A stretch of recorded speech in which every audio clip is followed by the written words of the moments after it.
So Bitcoin only has users. It doesn't have any admins. There's nobody with a master key. And this is kind of the simple way of thinking about it, which is 10 years of this thing operating without anybody being in charge, and with everybody who tried to change the consensus parameters, the most important parameters of the network. Everybody who tried to change these ended up basically failing. And Bitcoin has maintained its consensus parameters to the point where you could run it according to the same code that was available in 2009, and you could still make it interoperable with the current chain. And that's something that is unique about Bitcoin, which is that it is the coin that, I like to call it the immaculate conception. Somebody made these coins. Anybody could have mined the coins from the first day. They announced the currency and they said, I'm going to start running it on this day. And anybody could have joined. And since then, everybody who got Bitcoin at the market price or because they mined it and expended resources, which roughly cost them close to what the market price was. So there are no insiders in Bitcoin.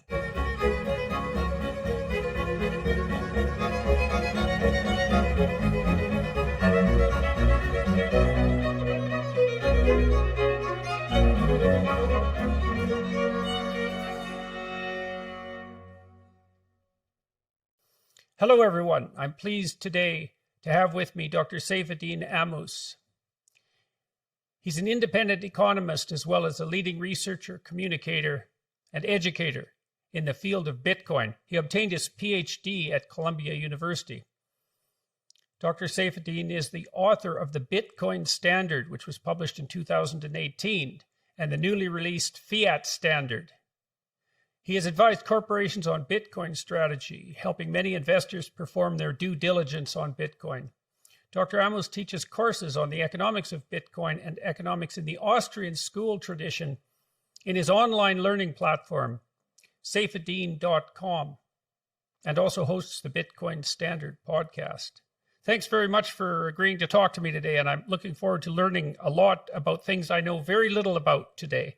So tell us maybe to begin with about your books. Let's start with the Bitcoin Standard and then move to the Fiat Standard. So the Bitcoin Standard. Yeah, well, first of all, thank you very much for having me on. It's a true pleasure to be talking to you.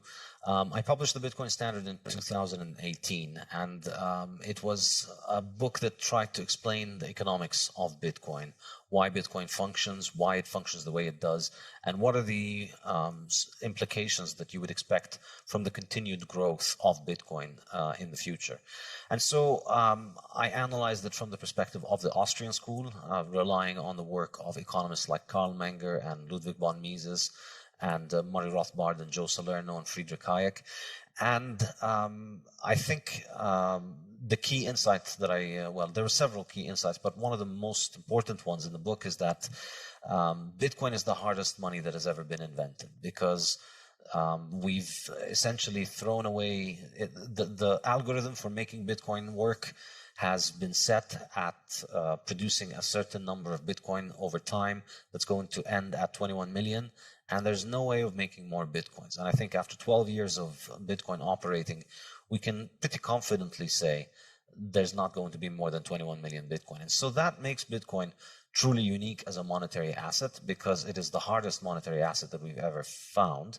Let me ask you a question about that. So why is it important that that limit exists? And what do you mean by hardest currency compared to other currencies? Yeah, so the hardness here refers to the difficulty of making more currency units to add onto the existing supply. And I think this is a big deal. And essentially the first 4 chapters of my book focus on explaining why this is such a big deal. Because if you look historically at money, you find that money has been a contest of survival of the hardest. People are always looking for the hardest money available, and the ones who manage to find the hardest money manage to store their wealth in it successfully, whereas the ones who use an easy money will witness their wealth dissipate. So people will learn, but even if they don't learn, the market will brutally teach them the lesson by discounting and reducing the wealth of the people who put into easy money. So the end result is that more and more wealth will be concentrated in the harder money. And that's why historically, when societies that had harder money came into contact with societies that had easier money, the ones with the hard money were able to essentially buy up a lot of the resources of the easy money societies, because they could continue to make more of their money and therefore devalue the money and increase the supply of it. And there are many examples in my book about this. Seashells and glass beads and limestones all were used as money when industry made them scarce in certain times and places. But then when modern technology came and allowed for an increase in their supply, their value was declining. And then in the 19th century, we see this happen between gold and silver too. The price of gold and silver used to oscillate around 15 ounces of silver per 1 ounce of gold. And in 150 years, it's now somewhere around 100. It's gotten to around 120 recently. So the price of silver has been declining next to gold. And I think that can be explained by the fact that gold is harder. The supply of silver is being increased at a faster rate. And there was utility in the use of silver when money was physical, but then with the creation of essentially financial instruments that were backed by gold, you could use silver, you could use gold payments for small amounts of payments as well as large amounts of payments. So that kind of obsoleted the role of silver. And so everybody went with the harder money, and then the harder money appreciated and the easier money continued to lose its monetary status. Okay, so let me see if I've got this straight. So money is an abstract store of value, and you always wanted to represent value as such. So something like the exchange of labor or the exchange of efficiency, something like that. And you can correct me if I'm wrong there. You have to use something to represent that abstraction. And the problem with that is that there will be people who have control over the representation rather than contributing to the value. And those could be politicians who could print money, or they could be people who find silver or who find gold or who mine it and so forth. So anything that can be produced that's a representation is subject to devaluation if the production becomes more efficient. And anything that's producible, like a paper money, can be toyed with by those who have control over its distribution. And so your argument essentially, and the Bitcoin argument in general, is, well, here's something that we will never get more of no matter what we do. So I'd like to know why I should believe that. And the next thing I'd like to know about that maybe is, well, why Bitcoin and not 200 alternative cryptocurrencies? Like, so Bitcoin can't be produced, but cryptocurrencies can be. And so why isn't that an indication of the softness of cryptocurrency, Bitcoin included? Yeah, well, these are great questions. So I think initially, yeah, you're absolutely spot on. It's exactly that whatever gets chosen as money, it holds value because it has value on the market. But as soon as it starts getting chosen as money, it gets into what I call the easy money trap, which is the people who can make more of it will try and make more of it. People will find a way and they will make more of it. And so the things that have ended up being used as money were always the thing that resisted that the most, the things that are the hardest. And so gold did an excellent job with that, because gold's chemistry naturally gives it that property, because gold is indestructible. So because we've been accumulating gold production over thousands of years, no matter how much gold we produce this year, it's still going to be a tiny fraction of all of the stuff that we've accumulated over the last 5,000 years. And so every year the gold supply increases by around 1.5%. And that's why it beat everything out. So the hardest thing ends up winning, whether people consciously realize that that is the case, or just because of the realities of supply and demand. Every year we're making 5% or 20% or 30% more silver and maybe 100% more copper and larger quantities of all other commodities on the market, but we're only making 1.5 or 2% gold. So over time, gold holds on to its value, and over time that ends up being the best store of value. So gold resisted that, and then gold failed for issues we could talk about when we talk about the Fiat Standard. But then Bitcoin offers us this a possibility again, which is that nobody can break this algorithm. And I must say, this is really the reasonable skepticism about Bitcoin is that, yeah, well, it's just a line of code and then anybody can change it. It's a line of code. We can change lines of code all the time. Somebody can get under the hood and change the code. And it takes a lot of time to be able to understand why this is not exactly the case. And I try and make that case in my book extensively in the latter chapters of the book. But if I were to summarize it, I would say this. With Bitcoin, what we had was that the person who created the code, he put it out there. He was anonymous. He worked on it for about a year or two, and then he disappeared, and that was it. There was nobody in charge since then. It's now been more than 10 years that he's been disappeared, and there has not been anybody in charge of the project. And what we've only had are users. So Bitcoin only has users. It doesn't have any admins. There's nobody with a master key.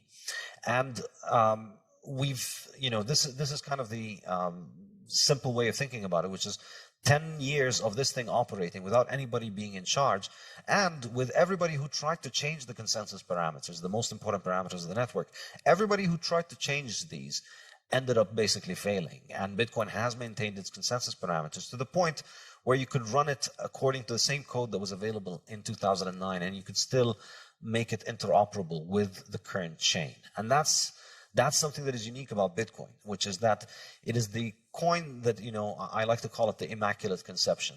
Somebody made these coins. Anybody could have mined the coins from the first day. They announced the currency, and they said, I'm going to start running it on this day. And anybody could have joined. And since then, everybody who got Bitcoin at the market price, or because they mined it and expended resources, which roughly cost them close to what the market price was. So there are no insiders in Bitcoin. And Bitcoin has operated this way for 12 years now. And this is kind of the sociological explanations for it. Now, to get more technical in terms of the explanations, basically Bitcoin is a distributed network. And so anybody can run the code on their own computer, and the network functions according to the consensus parameters that everybody agrees upon. Okay, so I don't know what those are, the consensus parameters. Can you tell me what those are? What does that mean? Basically, the main and most important rules according to which the network runs from the beginning. And one of them, perhaps the most important one. Like the Constitution. Yes, it's like the Constitution. And perhaps the most important one is the number of coins that are generated. So we have a very strict and clear schedule of how many coins are going to be produced every day, essentially in perpetuity. And if you abide by these consensus rules, then your computer can be in sync with the rest of the network, and you're in consensus with the network, and you can buy and sell coins, and you can transact coins on the network. But if you try and break those consensus parameters, you leave the coin. So the miracle of Bitcoin, in a sense, is that it has managed to maintain these important consensus parameters for 12 years now, and it continues to get increasingly more ossified every day. Bitcoin is the most conservative thing in human history, probably. There's not going to be, it just continues to get harder and harder to change the constitution of Bitcoin, and nobody's been able to do it in 12 years. So that's kind of the superficial or broad picture explanation of those things. But you could also get into the software itself. It's a distributed network, so everybody needs to be in consensus with the network. And then if you end up breaking the rules, if you end up trying to change the rules, which a lot of people have tried to do, all that you will do is that you will end up with another Bitcoin that is out there competing on the market with the original Bitcoin, but you've got a lot less liquidity, and you've got a lot less ability to compete. And we've seen many people try and do that, and all that has happened is that their coins have continued to change their consensus parameters, because once you break your duck once, then it just becomes much easier to do it. And they devolved into civil strife between participants on the network. And of course, they lost economic value, and the value of the network is essentially dissipated close to zero. So Bitcoin continues to get stronger because it continues to demonstrate that it can do those few very simple technological tasks, and it can do them reliably, and it can do them according to the same rules that it has been doing them for 12 years. That's kind of the value proposition. It's immutable, it's decentralized, and the money supply is fixed.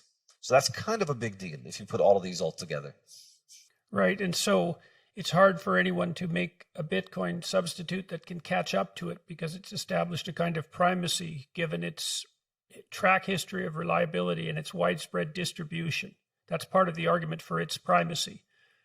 Yes, but I think it's more than that. It's not just, Coca-Cola and Pepsi catching up to one another, or McDonald's and Burger King.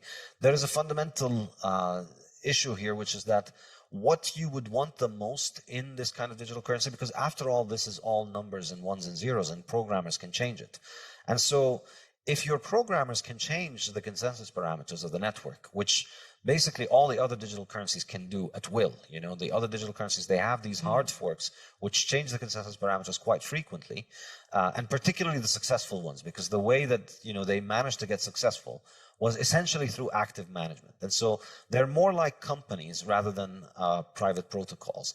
And the key thing is, as you said, there is a first mover advantage, but there's also the problem of the immaculate conception. If you make a new Bitcoin that's going to start from scratch, you break consensus parameters, or you start by imposing new consensus parameters, you're already not starting with that immaculate conception. You're already starting with the idea that there's somebody in charge. And so now it's not 200 coins, there's about 10,000 coins. And if you've heard about any of them other than Bitcoin, it's because there's a small group of people that have been behind them. And so that, as far as I'm concerned, makes it highly unlikely that they would have a monetary role, because at the end of the day, what you appreciate about Bitcoin, what makes me pay attention to Bitcoin, is that it is neutral money that nobody can control. So you can see two banks in two different countries use Bitcoin, because that means they don't need to resort to their own legal system and their own central banks and their own regulators in order to carry out this transaction, because Bitcoin is just neutral. They know, it's like the N engine. You click the right buttons and then the right smoke comes out and it does the right transaction that you want. Okay, so I'm going to recapitulate that for a moment. So, because there's something in there too that's quite difficult to grasp, quite difficult to believe, apart from the fact that the technical aspects are rather impenetrable for an outsider. The way Bitcoin came about seems like a story that's virtually impossible to believe. You couldn't make it up, right? So this unknown engineer, Satoshi, anonymous, came up with this idea that no one else had ever had, implemented it online, anonymized it, and then vanished essentially without a trace. I mean, how much do people know about him? Are we sure he's who invented it? And what the hell was he up to? And why did this happen? And why should an outsider believe any of this? Because it does seem like the plot of a bad science fiction novel. I will confess that I did used to think about this in similar terms, but I'll say this. You use the wheel every day, but you don't know who invented the wheel. And we use a lot of things every day that you don't use them because you trust the guy who made them. You use them because they have a proven track record. You've spent your life seeing wheels working, and so you're willing to trust a wheel next time you get into a car. So I think, that's ultimately what... in a sense, it's kind of bad press for Bitcoin, but like a lot of things about Bitcoin, it actually ends up being illustrating its strength. Yes, this thing has a story that, a PR person would tell you, just don't bother, start doing something else with your life rather than try and sell this thing. And it doesn't need anybody to sell it. That's kind of the point. It doesn't have a story. It doesn't have a PR person. And the fact that it has this kind of ugly story where this person just came in and then disappeared, and who knows what happened? Nobody really knows. Maybe he died. Maybe he has other things to keep him busy. Maybe he's incapacitated in some way. But ultimately, it doesn't matter, because even if he were to come back today, he has no ability to control the network any more than you and I can control it. He can control the code that he runs on his computer. But at this point, the project has worked 10 years without him. So there's no reason why anybody in Bitcoin is going to defer to his judgment if he were to come back. But besides this, I think the key point is that it works regardless of whether this person is part of it or not. Okay, so fair enough. I understand that. So advantages of Bitcoin, you contrast that. Oh yeah, a couple of questions. Advantages of Bitcoin over fiat currency, and that needs to be defined, fiat currency. And then I'm also curious, as an outsider, you're an advocate I suppose, of the Austrian School of Economics. And there are a variety of economic schools. And maybe you could briefly, for everyone who's listening, outline the competing schools and what the different propositions are and why there are competing schools and why you chose the Austrian school. Okay, I'll say this. I think the main split is between the Austrians and everybody else, as far as I'm concerned, when it comes to the main most important questions, because the Austrians come at the question from a different starting point, which is that value is subjective. Economic value is subjective, and that then leads to a whole different intellectual path with different methodologies and different conclusions from what you get from essentially everybody within the mainstream. And when I say the mainstream, that includes neoclassical economists, Chicago school economists to some extent, Keynesian economists, and all other different flavors, and even Marxist economists. Because on the main and big questions, I think the Austrians stand on a completely different ground, which is value is subjective. So therefore, economic calculation is something that is done at an individual level, and it is something that cannot be done objectively by a centralized authority, which is the kind of physics envy that has plagued mainstream economics throughout the 20th century.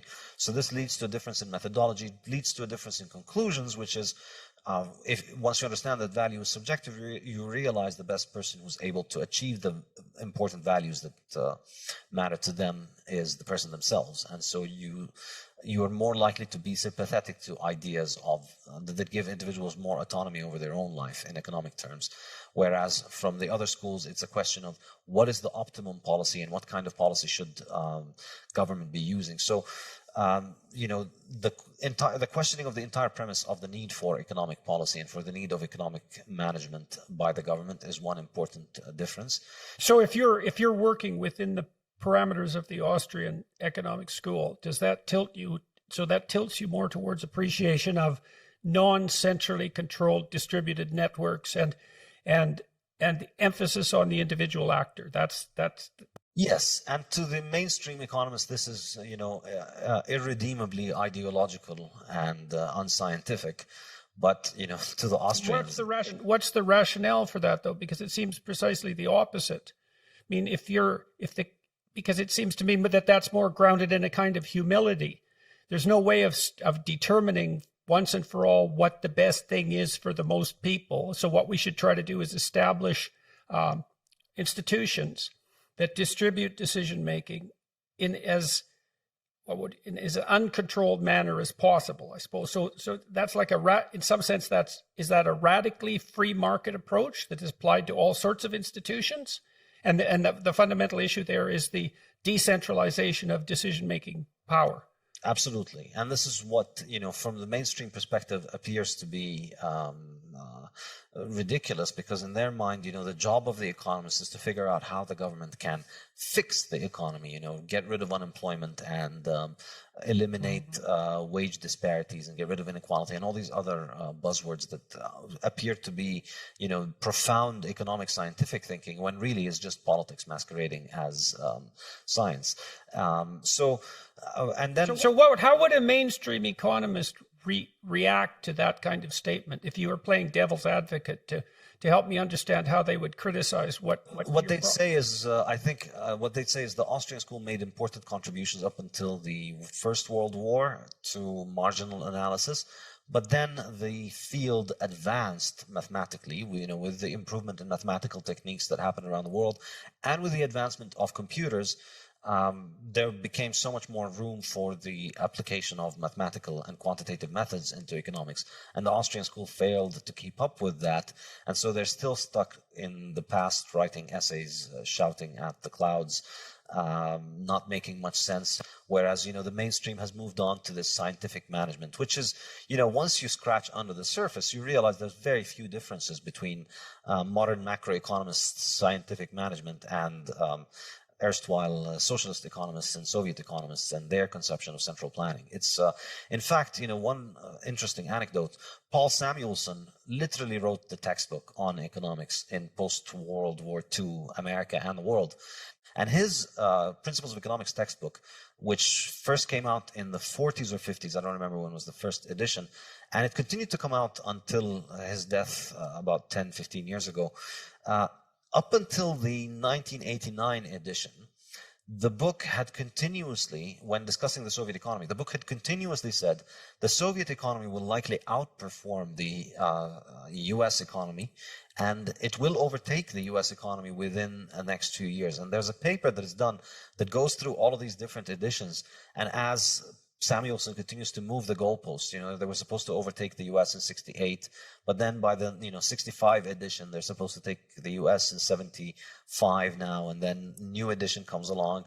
And I don't remember the exact dates, but they kept on kicking the can down the road while continuously, not challenging the essential idea, which is that central planning of the economy works, and the Soviet Union is going to do a better job than the US. But their defense against central planning of the economy is that it flies in the face of democratic control of society, and we wouldn't want to infringe on people's freedom. So for mainstream economists, the problem with Soviet economic planning was that it necessitated, breaking a few eggs and putting a few million people in gulags. And that's why we don't want it, but it would work and it would give us more GDP. And so this continued to be published in Paul Samuelson's textbooks up until 1989 or 1990 or something like that. Students were studying this in class as the Soviet Union was collapsing. And of course, this is fiat academia, fiat world. The next year, they just take that section out and they continue to print the textbooks that continue to teach kids in universities around the world today that, this is how economics works. And economics is about central planning. Were you trained at Columbia as a classical economist? Yeah, I took the foundational course for economics at Columbia, yeah. So my PhD was in sustainable development. It wasn't entirely economics, but we took the foundational courses of economics, basically. So why did you become a deviant from that, let's say? What was your intellectual journey? And I'm very curious about that. So my undergraduate background was in mechanical engineering, of all things. And in my PhD, it was in sustainable development, and we were supposed to study issues of, energy and society and economics and approach it from a multidisciplinary perspective. So my engineering background and then my new knowledge in economics gave me that kind of what Hayek calls the fatal conceit of I'm just going to pick a topic in energy economics, in energy and engineering economics, and study it with the big brains of a Columbia PhD, and then figure out what needs to be done, basically. Mm-hmm. And then you can maintain these illusions until you actually start digging into the spreadsheets, and then you start trying to actually mathematically model the complex world outside and put it on a spreadsheet on your computer, and then you start realizing just how absurd these things are. Yeah, well, you'd think if you could do that, then you could put the stock market on a spreadsheet and run your economic wizardry and gather all the money in the world with your capability to model the economic system and predict, and yet no one can do that. Exactly. So, and one more comment about that. I mean, I see that danger of that fatal conceit lurking underneath all the discussions of climate change.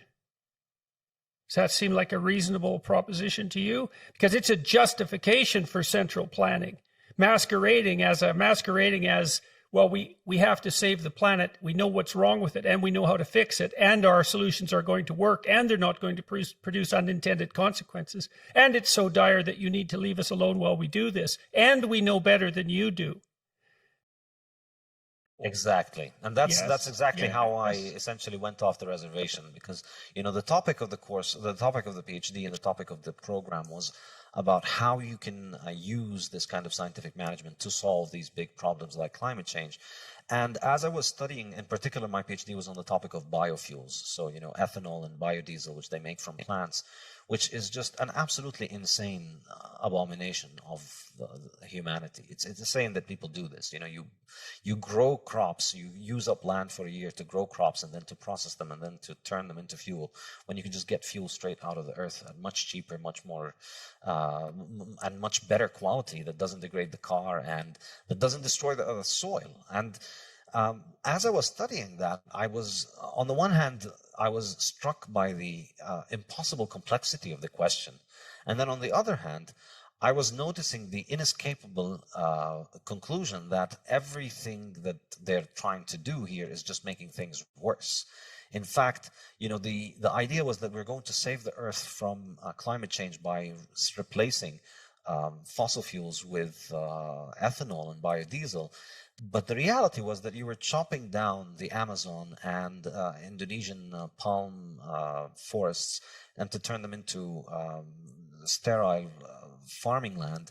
The Midwest and the Mississippi Valley over the U.S. was essentially degraded from all of its soil, and then the fertilizer that is just running off from the Mississippi is causing all these enormous damage to the Gulf of Mexico. It's insane how much damage is being done from this attempt to sort of centrally plan things from above. And Hayek has a saying where he says, we used to suffer from problems, we now suffer from solutions. And this. Okay, so let me ask you about that. Look, I've been struck by exactly this problem, right? This is the problem of unintended consequences and the irreducible complexity of things. So, we can talk about climate change, the problem of climate change, but there isn't. Those words are unbelievably deceiving. Because there isn't a problem of climate change. There's 150,000 problems of climate change. And every single one of those is an unbelievably difficult problem. And the solutions to those problems could well exist in terrible contradiction to one another. And so, but you get deluded. You think, well, climate change, well, I can understand that. The climate, that's easy to say. I must be able to conceptualize that. Of course, you can't. And then it hides the fact that it hides this understructure of complexity. Now, you got a glimpse of that, and that instilled in you this resistance to this fatal conceit. It instilled in you some humility. Why doesn't that happen to other people? And why did it happen to you? It's a good question. I don't know. I think, I don't know, different people, they react in different ways. I had an insatiable curiosity to continue to try and understand this question, whereas what I needed to do was to just sit down and run a bunch of equations on a spreadsheet and say that this is the model. And, as long as the thing was internally consistent, then it gets the pass and then you get the degree. Maybe it was your training as an engineer. Yes, I think actually that is a very good point. Yeah. Yeah, because engineers, they really like... Yeah, engineers really like to build things that work. Exactly. And you can't hide the fact, you have to trace the whole thing and how it works. And you try and you have to conceptualize it in your brain. And it has to make sense. Think of the Rube Goldberg machine, whatever it is. You have to follow it through and then you need to figure out where it breaks. And so thinking of trying to approach, something as complex as the global energy market, as an engineer approaches something like an engine, a single engine. Exactly. That's the fatal conceit, because the engine is a product of human design. It's a product of human constructive design. Somebody sat there with a pen and paper or computer program and designed this engine, and then they iterated on it. But things that are societal institutions are the products of human action and not human design. Nobody sat down and designed the global energy market. Everybody out there is helping shape the global energy market every day with their consumption decisions and with their production decisions. And everybody's kind of reacting to everybody else's actions in this kind of global dance that we all do together that ends up, rewarding the better ideas and punishing the worse ideas. And nobody knows how it's going to evolve. That's ultimately, Mises's critique of socialism is primarily about property rights. It's the issue of calculation without property rights. It's impossible for people who don't own resources and who don't have an opportunity cost to the use of resources to accurately and rationally estimate what is the best use of those resources. It has to be real. Mises has a beautiful quote. He says, capital is not play pretend or something along those lines. It's not a game where you can just, let's pretend that this is my capital, I'm going to allocate it. No, it has to be worth what it actually is worth to you individually, so that the decision has the full weight. Yes, the full weight of the reward and the full cost, you have to feel it in order to be able to understand the decision. If you don't own it, then you don't understand the cost, and you don't understand, and you can't make that decision. So that's one hand, it's the property rights and calculation critique. And then on the other hand, there's the entrepreneurship critique, which is, even if we manage to, let's say, take over a capitalist functioning society and turn it into socialist society today, it has no possibility for accommodating change. It has no possibility for making change happen, because it has no mechanism for consumers to impose their preferences for quality and quantity of goods that they want on the producers. Right. So there's no way of gathering information about the state of the market. Absolutely. Yep. And about the future. And this is the crucial role of the entrepreneur, because the entrepreneurs plays a central role in Austrian economics, but not in mainstream economics. Because in Austrian economics, the entrepreneur is the one who foresees possibilities, and most entrepreneurs are likely wrong, perhaps maybe most, or maybe close to most. They're wrong about what they foresee in the world, but some of them are the ones who build the tomorrow. Right. Well, and there's a Darwinian issue there too, because look, part of the rationale for evolution, for understanding why the idea of evolution is necessarily true in some sense, is exactly the problem of the complexity of the future. It's unpredictable in principle. You're not going to get smart enough to predict it. That's never going to happen.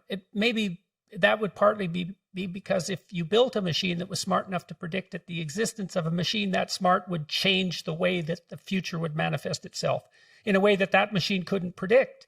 And so the way evolution solves that problem is that it produces, it's like there's one mosquito gives rise to 1 million mosquitoes. But every mosquito doesn't produce a successful 1 million offspring. We'd be like knee deep in mosquitoes in no time. Hardly any of those mosquitoes live. And the ones that live vary a little bit from their parents in some unforeseen direction. And if you get enough of that production of unforeseen variants, then some of those unforeseen variants can match the unforeseeable future. And that's exactly how entrepreneurs work, is most entrepreneurs fail. And then when you look at successful entrepreneurs, you see that most of their ideas failed. And so what you do is overproduce and cull.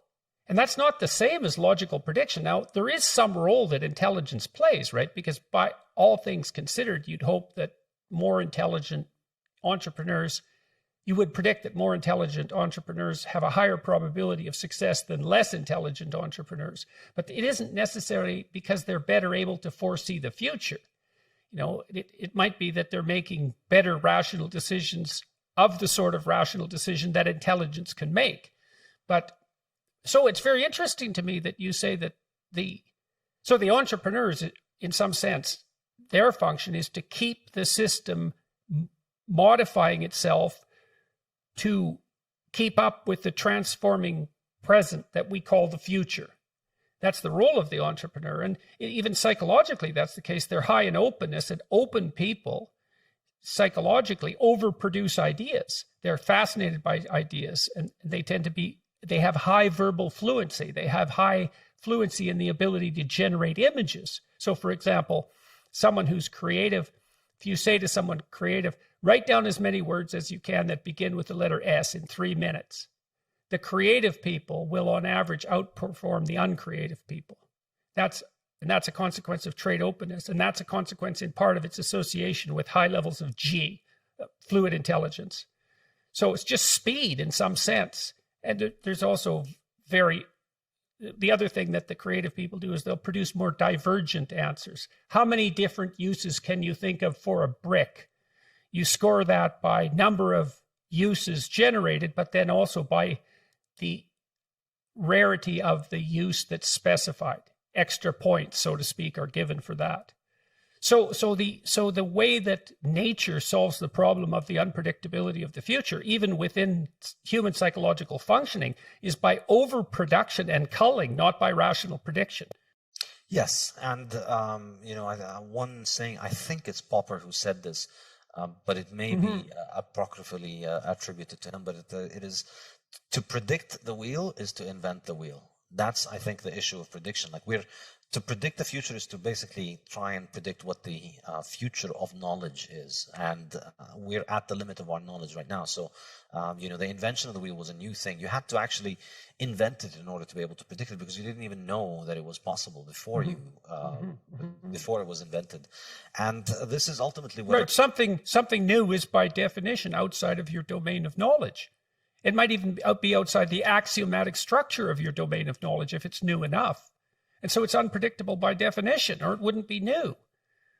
And it doesn't matter, creativity is not, it's not like you can pick the 100 most creative people in the country and then put them in a room and tell them come up with all the creative things.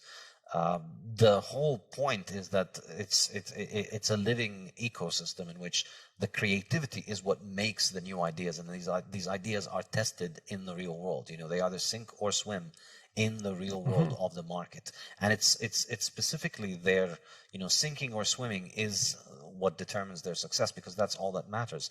So you need those people to be out there in every field of life in order to be able to innovate in those fields. You can't just isolate it. And so a system that is built on central planning, and this is one of the critiques that Mises has leveled at socialism exactly a century ago. 1922, he wrote his book, Socialism. And until today, I don't think there has been a single socialist that has actually illustrated their ability to comprehend this point and still disagree with it. Like, they all just completely ignore it. It's not something that anybody... They grapple with his ideas on property rights, and they made some attempts to refute him and failed, in my opinion. But on the entrepreneurship point, there's almost complete silence, because there's no way that you can square the idea of letting, every workshop worker have the opportunity to create and innovate something new and try it out because they have their own money and then they start their own shop. There's no way that you can square that with having a committee that decides all of these workshops that are doing this in this line of business, all of their capital, all of their work, all of their structure, all of their everything that they do has to be decided by a central authority. Those two things are fundamentally incompatible.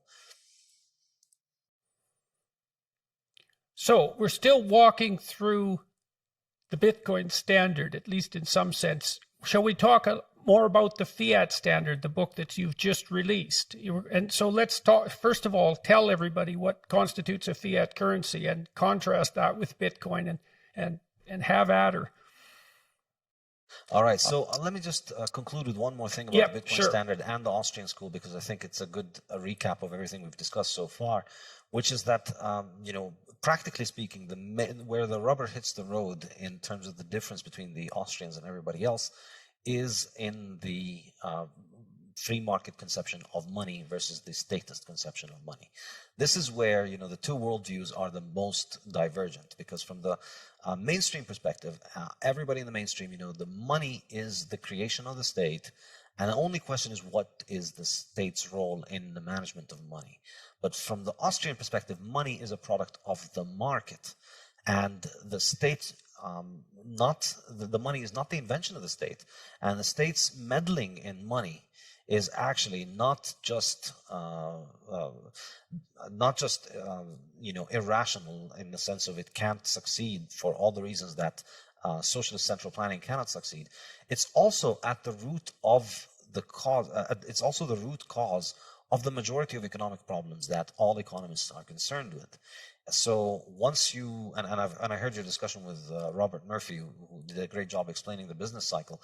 It's the corruption of money that ultimately leads to the business cycle. And up until Bitcoin came about, this was an interesting philosophical discussion and academic discussion. But there were very few Austrian economists, and the majority of everybody just went along with what the mainstream thought. But the absolutely fascinating thing about Bitcoin, one of the many fascinating things about Bitcoin, is that it is a live experiment in this question. Here we go. We have a form of money that is not produced by the state, not regulated by the state, not controlled by the state. And it's functioning as a form of money. And it tests, its continued survival refutes the state theory of money.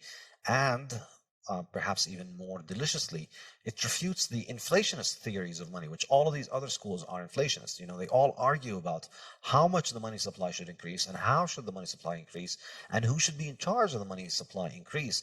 But none of them has ever questioned the fundamental proposition, which is the money supply should not increase, does not have to increase. And if we So why do they presume that it should increase?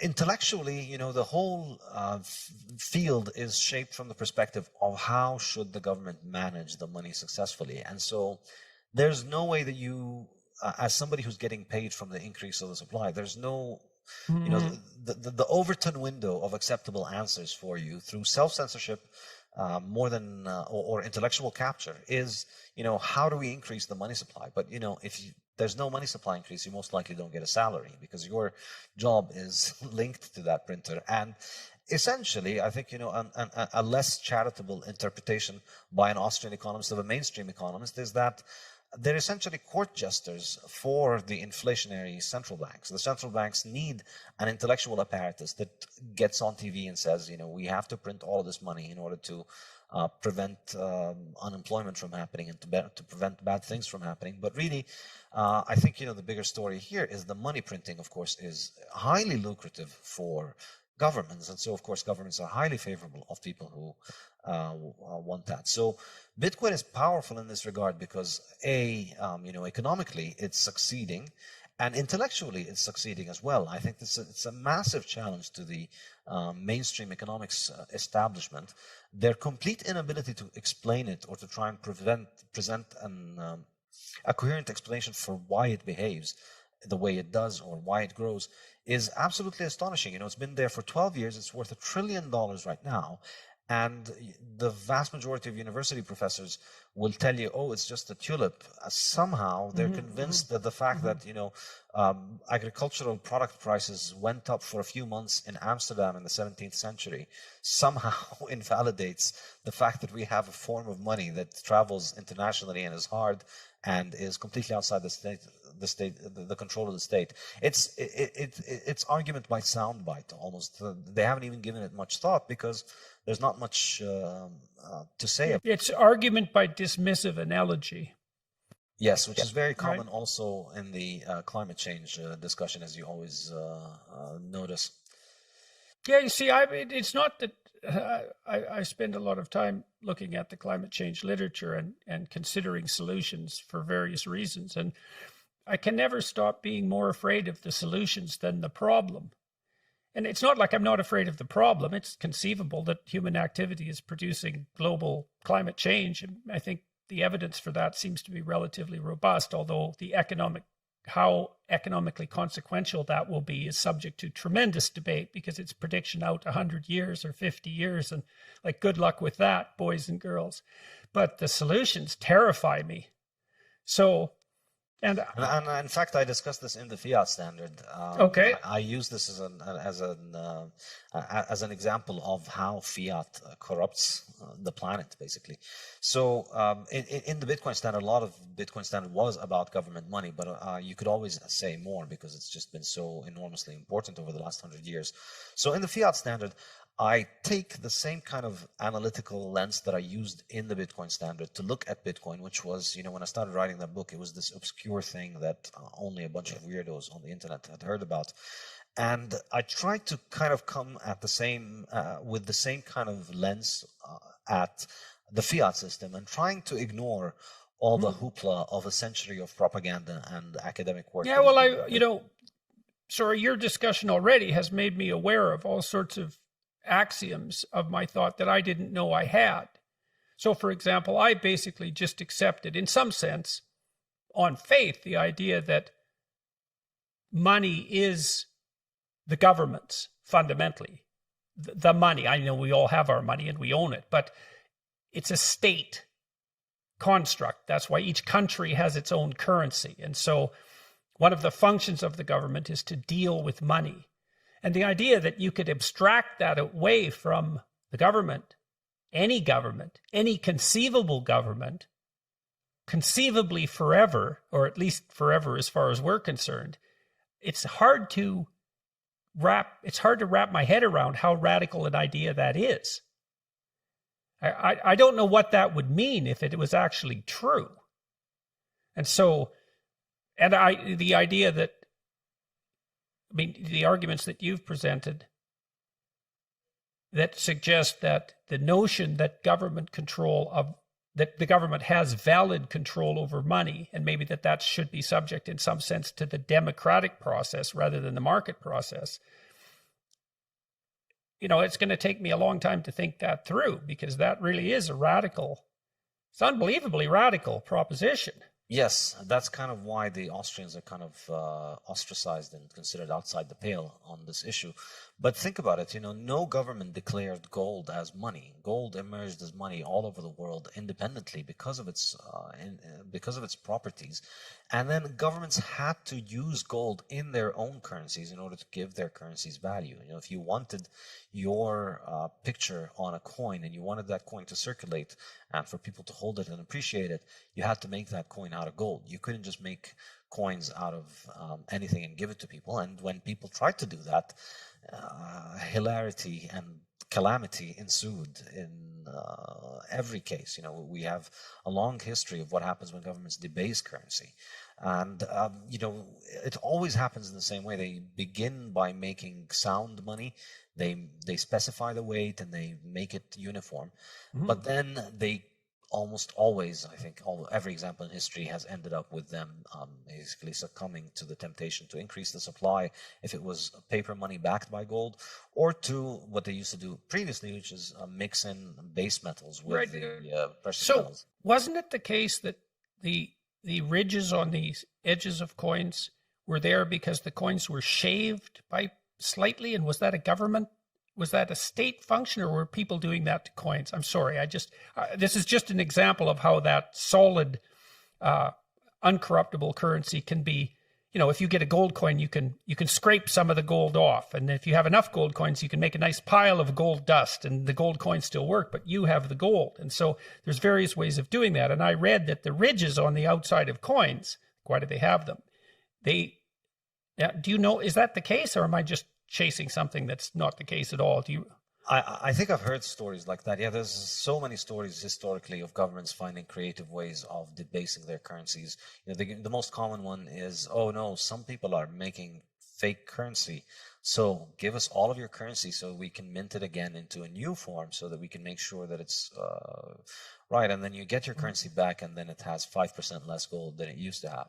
That was kind of the quantitative easing that they did before, and that they take some of that gold for themselves. So that temptation has always been there, and Bitcoin is essentially the most powerful defensive technology against that. It's an enormous quantum leap forward in the technology of money as protection of value. Mm-hmm. Against predation and against inflation, because you don't have to worry about whether the coin has base metal inside it. You can verify everything with Bitcoin, and it's fully auditable. Everybody can see every single transaction, and everybody can verify the rules of the network. So it's the most powerful technology that we have for money, and I think it's a natural fit to anybody who's productive and wants to save their value into the future. And it's not just a fit for them. I think the beautiful thing about it is that it's a great reward for them. It's a great reward for those people to go and save into the future. And this is why I think Bitcoin is so transformative to the individual, because it gives you a better way of saving for the future. And I think this is something I discuss extensively in the Bitcoin Standard. I think that's highly related to the time preference of individuals, which is an enormously important topic. So historically, all throughout human history, we're always moving to a harder money because we're looking for a better form of money. And that culminated by the end of the 19th century with everybody in the world being on the classical gold standard. Basically, the entire planet was on the same currency. One money chosen on the market, very hard to produce, holding on to its value, offering anybody in the world the ability to save for their future, essentially for free. You get paid in the coin, you keep the coin safe, and then 20 years later, that coin is not only held on to its value, it's likely appreciated more, because in those 20 years, we've made more cars, more houses, more apples, more oranges, more everything, but we haven't made a lot more gold. So the gold coins remains valuable. And so historically, you see this has coincided with a decline in interest rates, which from the Austrian perspective, is a measure of time preference. A time preference is what determines the interest rate. And time preference is the degree of discounting for the future. So effectively, as long as we're using harder and harder money, we're being able to provide for the future better. And that's reducing our uncertainty of the future. Now you can be fairly confident that the money that you worked for today, that you can save it and it'll be there for you in 5 years' time. Well, you start thinking more about yourself in 5 years' time. And as our technology for money has improved, and as our ability to save has improved, our time horizon has expanded. Our time preference has dropped. We start thinking more and more about the future. That encourages us to save more, to invest more, and then that leads to capital accumulation, which leads to the increase in productivity. And I think the whole world was basically lowering its time preference until the early 20th century. And then in the early 20th century, this is kind of the central argument of the Fiat Standard, by switching to an easy money, where now, in the 20th century, we moved to government money, which has been increasing on average, I calculate, at something like roughly 14% a year globally. So you move from a money supply that's being inflated at 1 or 2% as the average human being in the world. You had that same gold coin. Now you're stuck with your government's local scrip that is inflating at, on average, 14%. Some people have witnessed 200% inflation. Okay, so that on average, so you said worldwide, if you just took Western democracies into account, say relatively stable societies with relatively admirable forms of government, what sort of inflation rate are you looking at? Do you know that? Yeah, I've done the numbers in the Fiat Standard. Okay. The lowest averages you'll see are in the US, Switzerland, Denmark, and Sweden, and they're about 6 to 7% per year over the last 50, 60 years. So that's really as good as it gets for Fiat as a kind of average. So you're constantly, so you need a return of 6% or 7% just to keep up. Basically, yeah. And 7% is not nothing. 7% means you basically lose half the value stored in 10 years. And that's 7%. That's in the good cases. There are countries that have had an average of 200% because, they had years in which the money supply went up tenfold within 1 year. And that has happened. So you think about the examples of people living in hyperinflationary societies. And I used to live in Lebanon until recently. And you see that when the currency collapses, think about the stories about Weimar Germany or about any Latin American country or Lebanon or Zimbabwe. When you hear about their inflation, the stories are of people that have been reduced to very, very, very short-term thinking. Your money, you get paid on the beginning of the month. Your money is going to be worth half of its price by the end of the month. So you get paid and you run straight to the supermarket. I remember I was a kid growing up in Brazil, and I remember that, on the first day of the month, the supermarkets would be overrun and there would be people fighting and things would be crazy because everybody's trying to get things now before everybody else gets their paycheck and buys everything and then bids up the price. So your time horizon is shortened when your money is losing its value. Okay, so let me ask you a question about that then too. So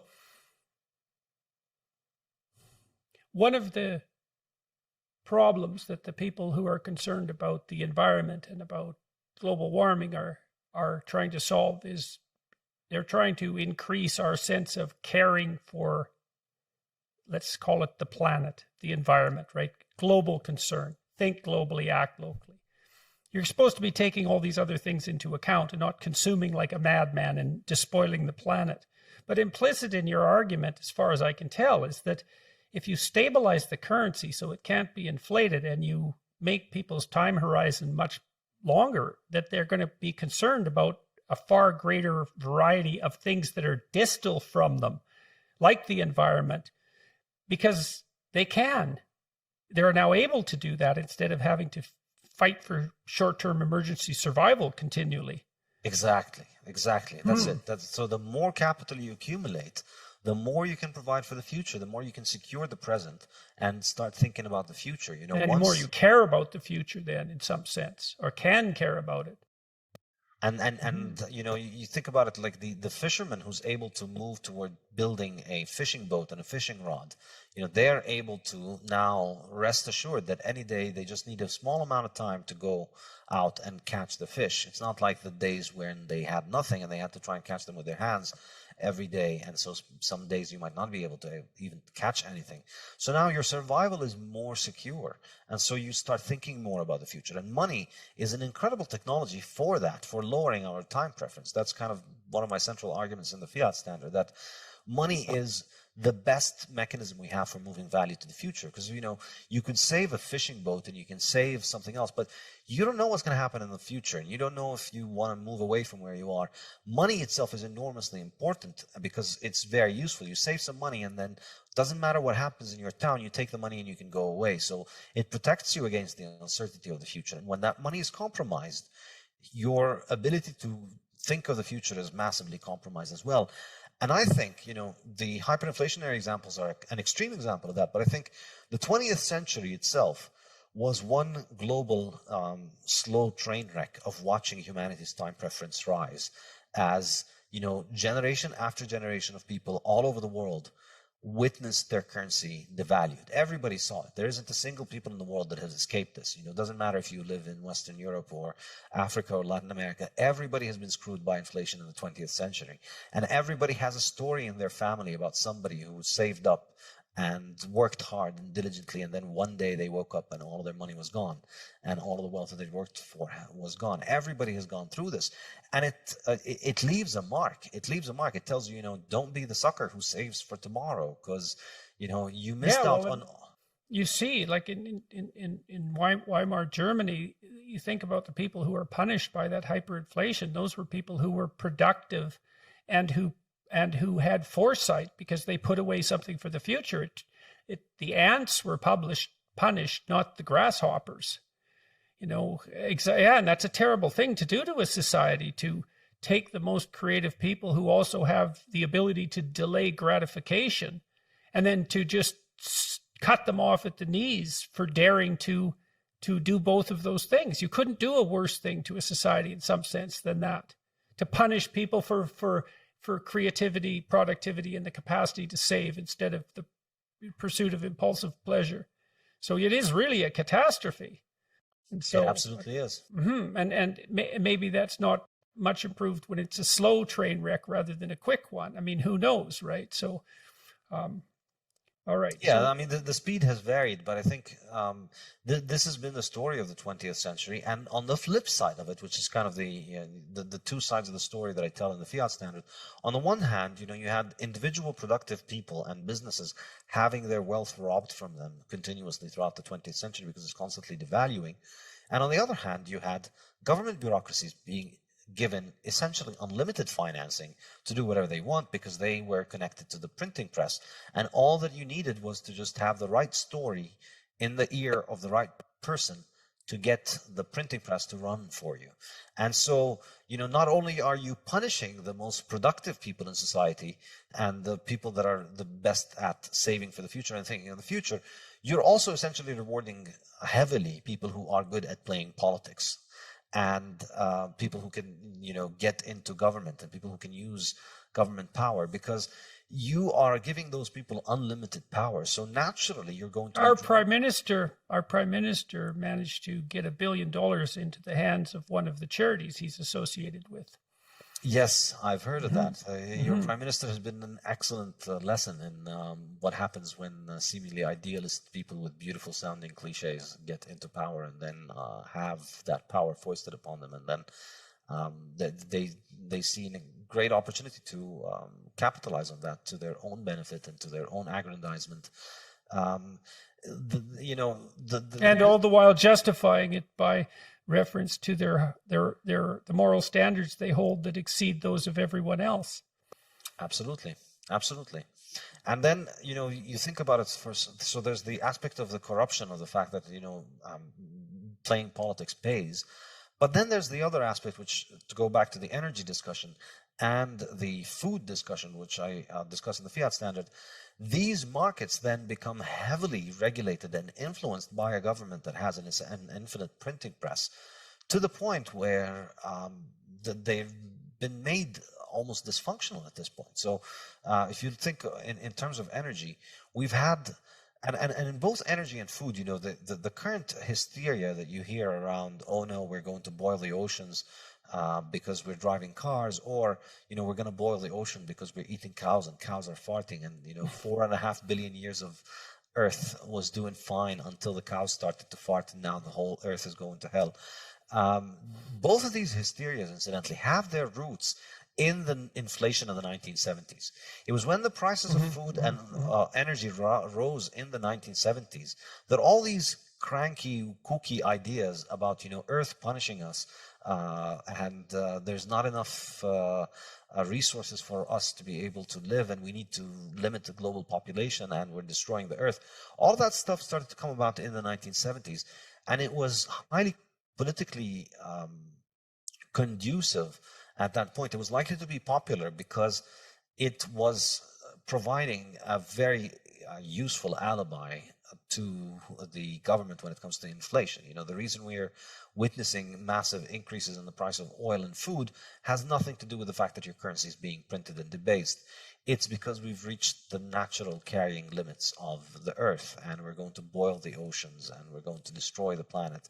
And so, you need to repent by moving away from consuming hydrocarbon energy, oil and gas and coal and all of those things that made our modern world, and the things that are the reason that we have our modern world and modern technology. We can't live without them. They're 80% of energy consumption around the globe, and that's not declining in any meaningful sense anytime soon, unless we want to go back to pre-industrial societies. And so, by fiat, we've we fought these energy sources for 50 years and subsidized these feel-good, essentially pre-industrial, unworkable technologies which rely on biomass. So biofuels, that's an example. You're burning plants like your ancestors 500 years ago had to do in order to survive.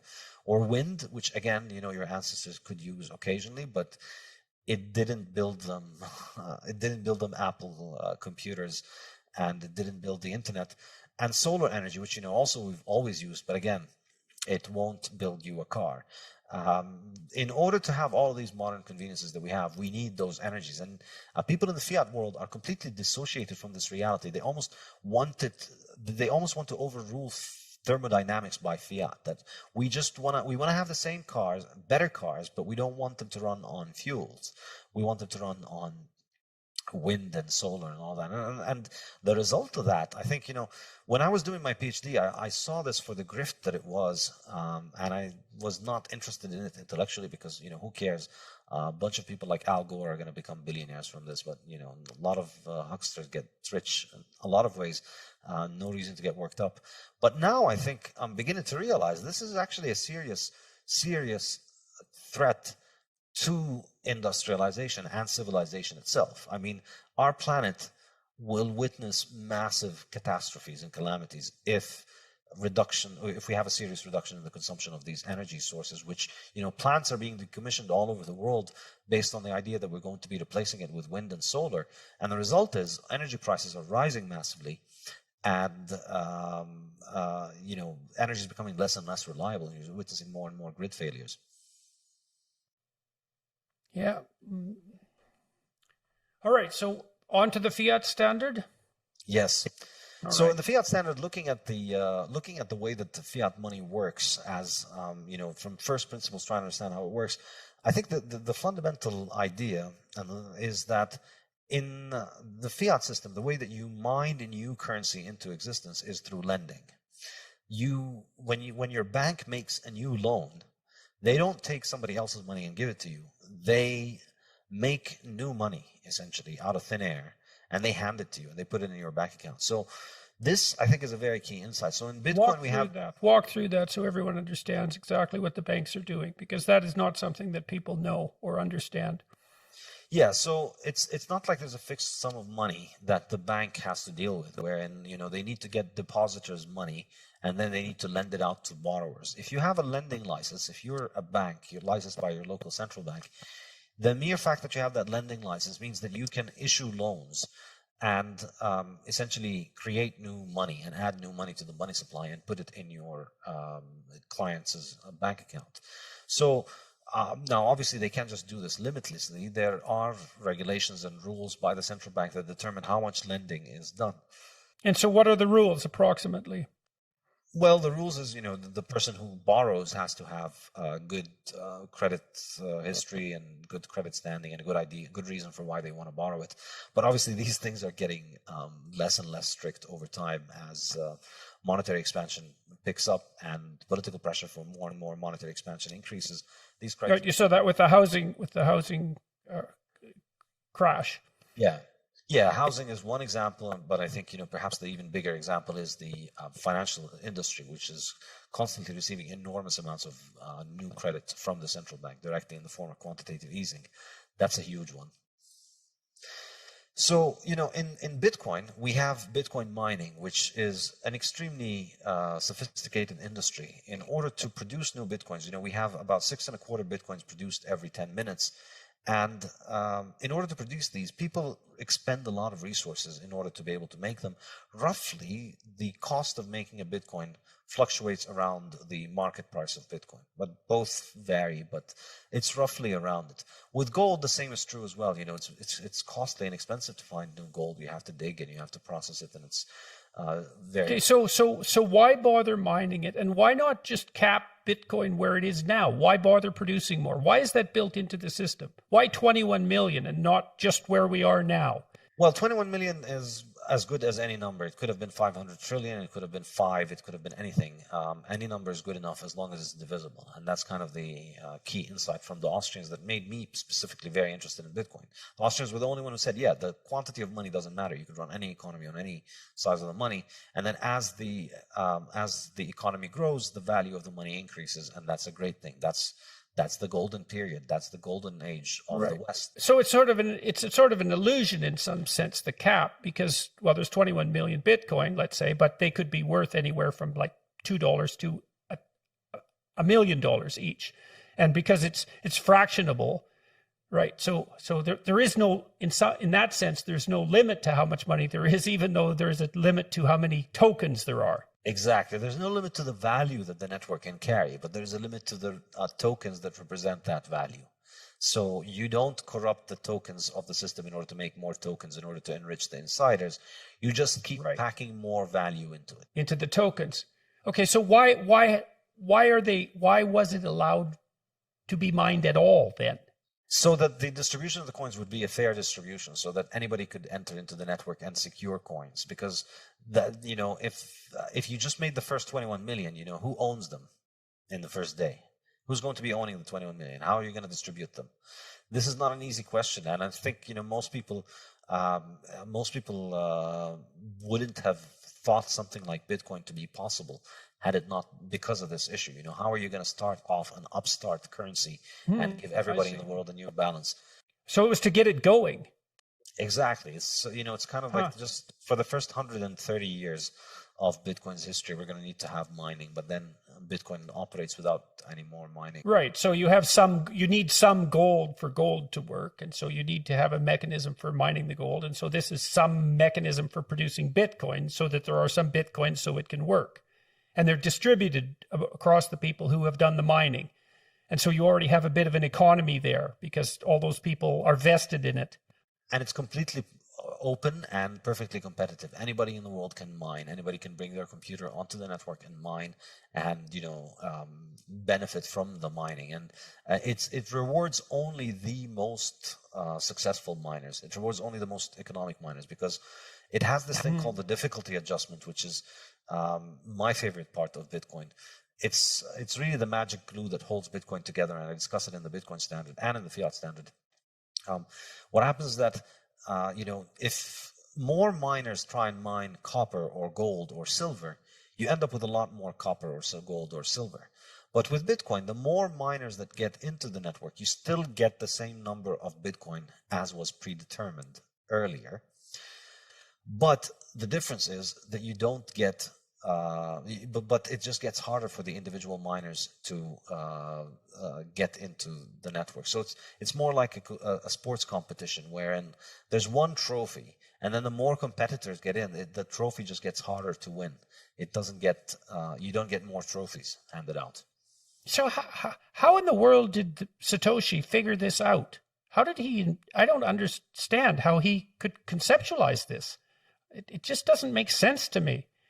It's an incredible work of genius when you think about just the amount of expertise that he had to have in different fields of knowledge to bring this monster together is absolutely astounding. Yeah, well, just the conceptualization to begin with, let alone the implementation, the engineering implementation. To be fair, I mean, it wasn't like he invented this problem. It's a problem that had been around for many decades. People had been trying to build a digital form of money for decades. You know, since the 1970s and 80s and 90s, there had been attempts to do something like this. And the different attempts to produce something like this always came up against a technical problem called the Byzantine generals problem. And then Satoshi figured out a solution to it through the proof of work system, which is absolutely astounding. So tell me about that. That sounds, if we can do that without deviating too much. So what is that problem and how did he solve it? Well, the problem is essentially about how to get all the different nodes on the network to agree on the same version of what's going to happen together. You know, how do they all agree without having a central command authority? That's really the issue. And why was that the Byzantine generals' problem? You know, ashamed to say it, but I'm not very much up on my history. I'm not sure where the history of the term comes from. Okay. Well, I won't torture you with that then. But he solved the problem of consensus verification without a central authority. Exactly. And the way to do it was to have this expensive ritual called proof of work being performed before any of the members of the network proposes a block of transactions to be added onto the record of transactions. So Bitcoin is, it's a record of transactions that exists over tens of thousands of computers. And the issue is how do you make sure that people don't put in fake transactions in this record? Well, the way he did it was that anybody anywhere in the world could come in and propose new transactions. But in order to have your transactions added, you must first solve this problem, this mathematical problem, the proof of work mathematical problem. And that's actually expensive to solve. You know, it takes your computer running for many, many hours to be able to try and figure out the solution to those things, and for it to get lucky once every 10 minutes. So you have to spend serious money in order to be able to commit to make the claim of the new transactions. And so once, it's like if you just allow everybody to present their record of transactions, then there's no mechanism of coordinating between everybody. Whose record do we pick from all those thousands of people? But if you put currently, the reward is about 7 Bitcoin, so that's about $350,000. The Bitcoin network is giving out $350,000 every 10 minutes. You can have them as long as you provide the proof of work solution, which roughly costs you around $350,000, more or less. So how do we make sure that we can all agree on this? All the members of the network, we don't evaluate any claim for the transactions. We only evaluate the claim that has done the work and that has spent the money. So why would someone make that claim then if it's so difficult? What's the advantage to that? You get $350,000. You get 6 or 7 Bitcoins. And how is that related? That's the mining process. That's the mining. That is the mining process. That is the mine. Okay, good. Okay, exactly. Now I got it. That's the mining process. Exactly. So to mine new Bitcoins, you have to solve that problem. So this is why it's portrayed as mining. It's like those computers are digging in the ground trying to find the solution of the mathematical problem. It costs money to be able to arrive at that solution. On average, around $350,000 currently at current prices. So that's in order to be able to make a claim to get that, your claim doesn't get looked at unless you've solved the problem. And it's very cheap for everybody on the network to see that you have the right solution to the problem, but it's very expensive to arrive at that solution. So the solution is like this very difficult key to find, but once you've found it, it's trivial to verify that this is the right key because you just put it in the lock and it works. So it's instantaneous and very cheap for members of the network to figure out that this thing is correct. So you set up this massive hurdle, essentially. If anybody wants to come and get this reward, they first need to spend. Why wouldn't they just buy Bitcoin? It seems to be a lot simpler than mining it. Then if it costs $350,000 to make $350,000, why bother with the mining? You said it rewards more efficient people. Exactly. The short answer is if you have a way of securing electricity at less than 5 cents per kilowatt hour, then you should get into Bitcoin mining business. which is lower than most rates everywhere in the world. So if you have a source of energy that is isolated from the grid, or if you have a cheap way of securing energy, then Bitcoin is a great way. Mining Bitcoin is great, but for the most. So does that mean that Bitcoin is a very good way of moving resources from places that can produce electricity very cheaply to other places where electricity is more expensive? Does that actually make the cheap electricity, it makes the cheap electricity much more valuable? Absolutely. This is weird. That's a weird thing. It's very weird, and I think it's going to have a very profound impact on the global energy market, because for the first time in history, we have a way to sell energy that is location independent. So a lot of places in the world have a lot of energy, but it's very expensive to get that to the population centers. So the north of Canada has So you don't need wires. Exactly. Jesus, that's weird. That's a really strange thing.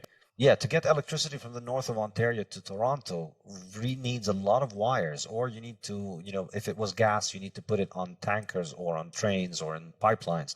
All of that stuff is pretty expensive.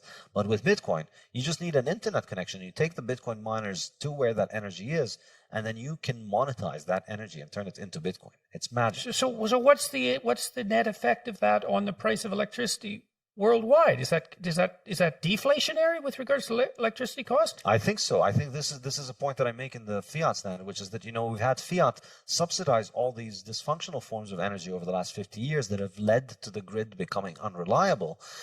And we have Bitcoin, like the vigilante savior that it is, coming in and providing a global subsidy for anybody who can make electricity at a cheap rate to monetize that.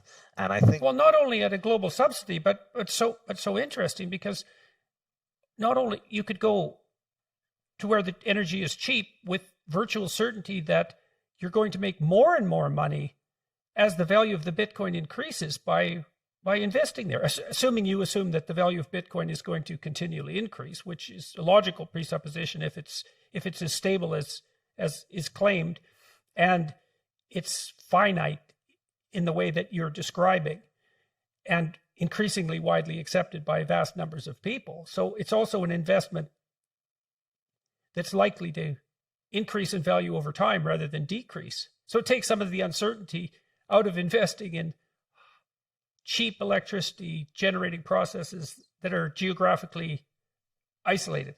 I just can't believe that's true. It's amazing that I think I must be misunderstanding, because it seems like you can move the value of the electricity magically without any of the problems of transportation. Yes, exactly. Wow, that's really something. Okay. And in terms of, think about it in terms of independence, I think the implications are pretty good, because if you have an energy source, it becomes far more sustainable to be able to exploit that energy source if you have a steady way of monetizing it. So I think it can help people get off the grid. It can help people become more independent. You have your own energy sources, and you have your own a monetary system that you use to trade with the rest of the world. And you don't need much of the control of the grid on you, which is getting more and more suffocating every day. Yes, and as this idea that we're despoiling the planet, and our technical activities, our industrial activities, our high standard of living, all that's immoral because we're doing immeasurable long-term harm to this pristine biosphere, like that, you can just feel the moral pressure growing there, just intensely. And yeah, and I think it's completely ridiculous, because every action has a cost.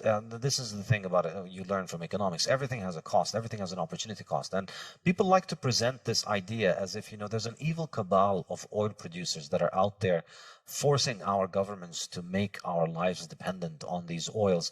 And what we need to do is to just have the political will to transition to these more advanced forms of energy that are going to save the planet. And it's just completely ridiculous. Well, people don't understand. Like, people don't understand things as simple as the fact that there's a finite amount of solar energy that falls on a square yard of territory. That at that basic level of physics, it's just, well, the sun is an inexhaustible source of energy. It's like, well, that's true, but practically speaking, that's not exactly the issue. Exactly, because what you need is the power. What you want is to convert that high quantity of energy into high power, which is a lot of energy over a small, short period of time.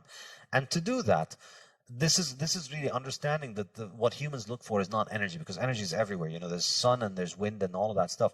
But being able to channel that in order in order to use it in high power applications, that's what makes everything that we value possible. That's what makes surviving the winter a breeze for the vast majority of us. And this is why we have our modern life. This is why we have transportation. It's because we have high power.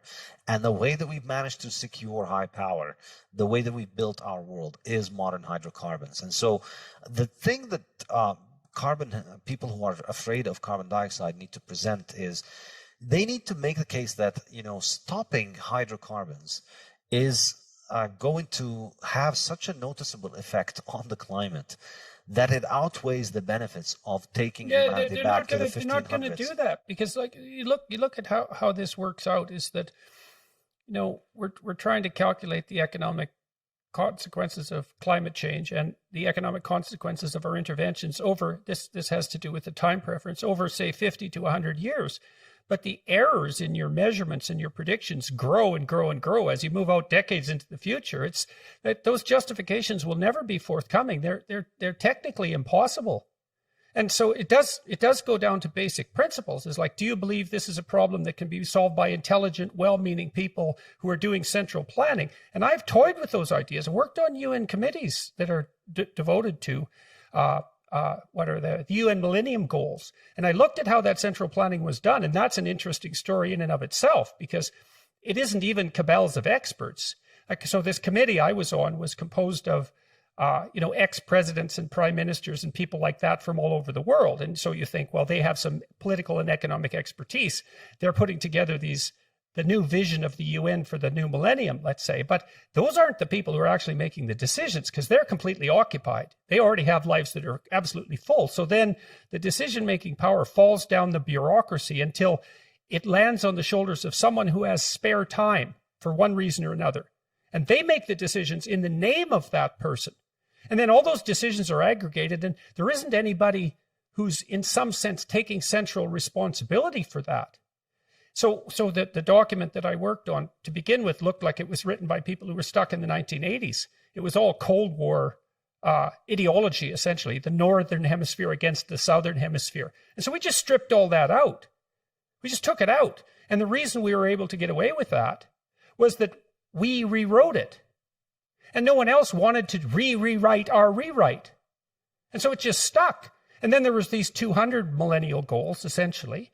And I looked at that and I thought, well, why those goals? And the answer was, well, there was constituencies of interest for each of those goals. And then I thought, well, we need to rank order these, because there's no bloody way we're going to do all 200. And there was no rank ordering. And the reason for that was it would upset all the constituencies. And I thought, well, you get this weird aggregation of things we need to do. And then the impossibility of rank ordering, that means you don't have a priority. Like, what's the most important and how do you decide that? Well, that problem just wasn't addressed at all. And so it was an object lesson in how these sorts of things work. It was central planning, but it was so dysfunctional in some way. It's not like, it's partly because there wasn't anyone in the world who had enough intelligence, enough knowledge to make those sorts of decisions. No one exists like that. So I'm going to stop with that, but yeah, I think the ultimate issue, I think, in these things, I'd go back to Mises' point, which is that none of these people is making calculations with opportunity cost. That's the great thing about the fiat world, is that everybody has essentially a fake fiat job wherein they get paid regardless of actual results. In the fiat world, results are optional, because your money doesn't come from the customer for many of those people. Their money comes from the money printer, from up above. So it's not about how you serve the customer. It's about whether you do the things that the people providing the funding. Right. So it's dissociated from the actual environment, because the consumer is the actual environment. The consumer is an actual living being. And if you're serving the consumer, then you have nature there as your witness and your judge.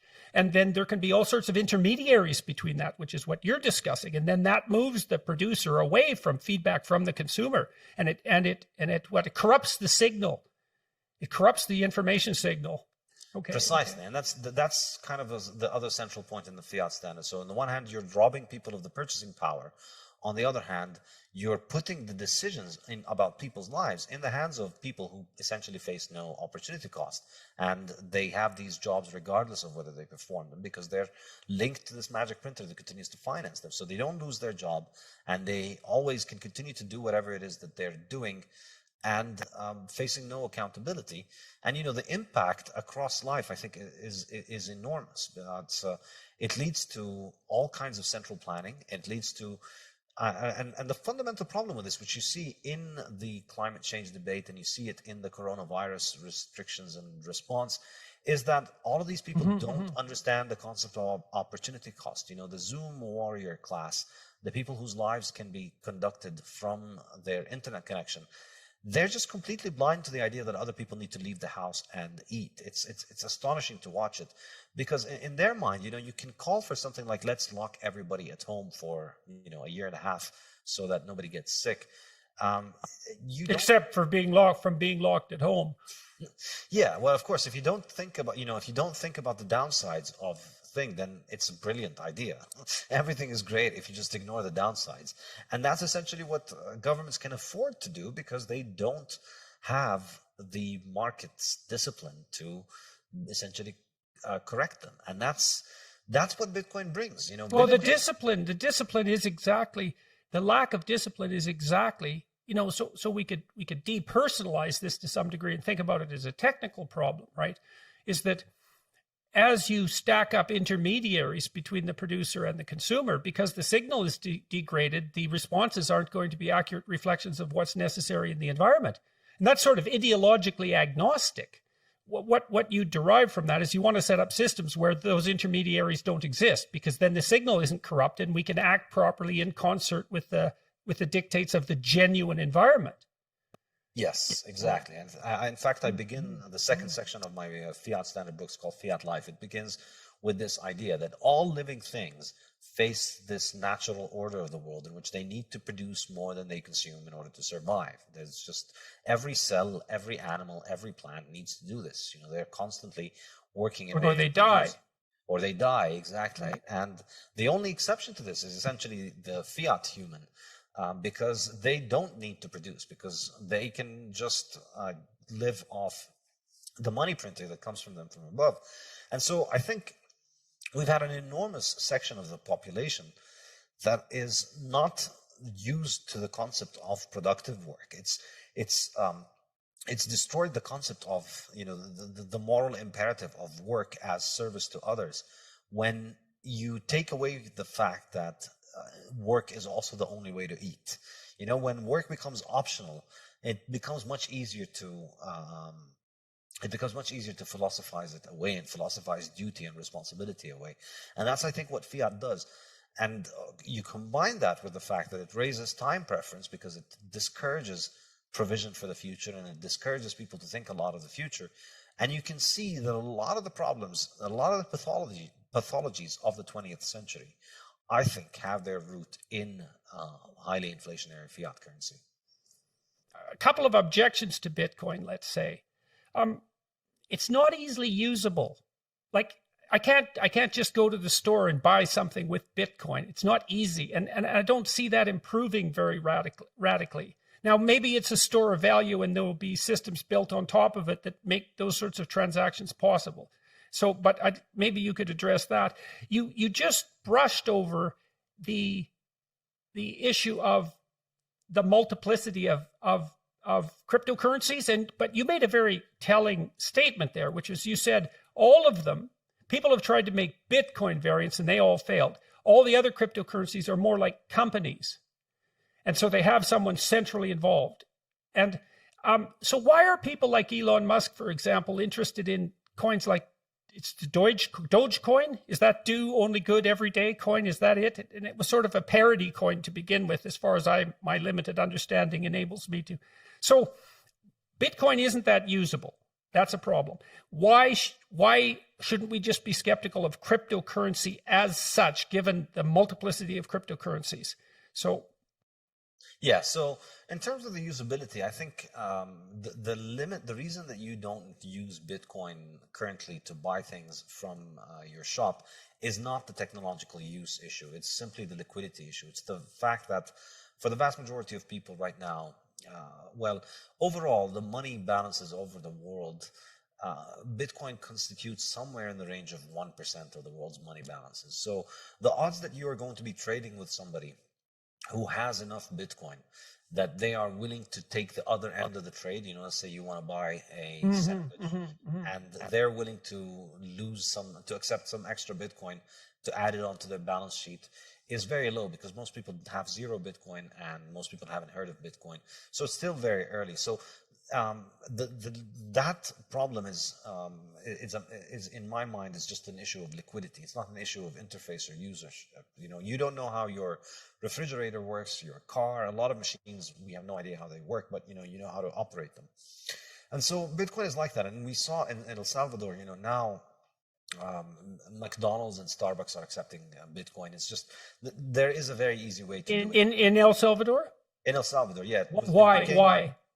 So it was announced as a national currency, as legal tender in Salvador. In fact, we're recording just one day after that law went into effect. So now El Salvador has two official currencies, the US dollar and Bitcoin. They used to run on... And why did they do that? It's an interesting move from the president of El Salvador. I think... it's a radical move. It's amazing. I can't believe it.